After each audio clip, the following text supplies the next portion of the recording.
சனிக்கிழமை அதிகாலை சிறையிருப்பை திருப்பும் மகா அற்புத ஜெபம். தீர்க்கதரிசியாகிய ஆமோஸ் ஒரு சாதாரண மெய்ப்பராக இருந்தவர். ஆனால் தேவன் அவரை தெரிந்து கொண்டு இழந்த நன்மைகளை அதிவேகமாக திரும்பப் பெறுவதை பற்றியும் பாழான நகரங்கள் மீண்டும் கட்டப்படுவதை பற்றியும் மகா பெரிய தீர்க்க தரிசனங்களை வழங்கச் செய்தவர். பரிசுத்த ஆவியானவரே, இந்த விடியற்காலை வேளையில் உம்மை ஆராதிக்கிறேன்.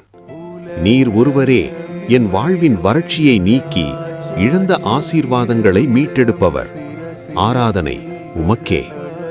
மகிமையின் பரிசுத்த ஆவியானவரே, இந்த ஆசீர்வதிக்கப்பட்ட அதிகாலை வேளையில் பாழானவைகளை மீண்டும் கட்டுவதை பற்றி தீர்க்க தரிசனம் உரைத்த ஆமோஸைப் போல நானும் என் வாழ்வின் சிதைந்த பகுதிகளுக்காக உம்மிடம் கதறுகிறேன்.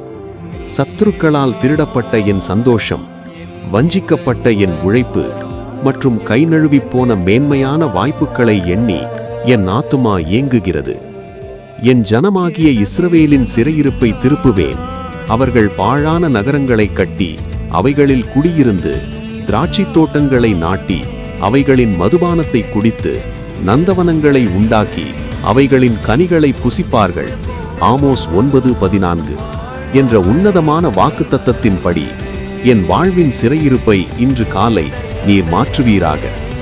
நான் இழந்த செல்வத்தையும் பறிபோன என் கௌரவத்தையும் இன்று எனக்கு திரும்ப தந்து என் இல்லத்தை ஒரு நந்தவனத்தைப் போல செழிக்கச் செய்யும்படி என் இதயத்தின் ஆழத்திலிருந்து மன்றாடுகிறேன்.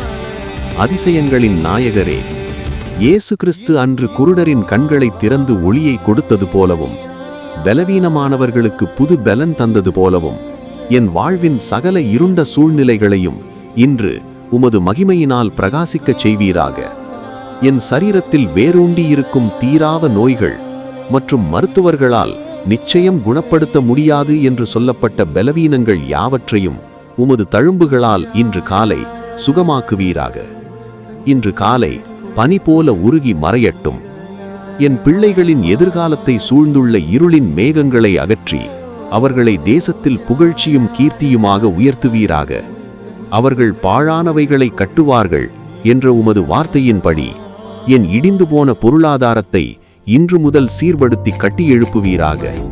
இந்த நாள் முழுவதும் உமது பரிசுத்த ஆவியானவர் எனக்கு முன்னால் சென்று நான் கையிடும் காரியங்கள் யாவிலும் ஒரு வியக்கத்தக்க வெற்றியையும் 100 மடங்கு பலனையும் காணச் செய்வீராக.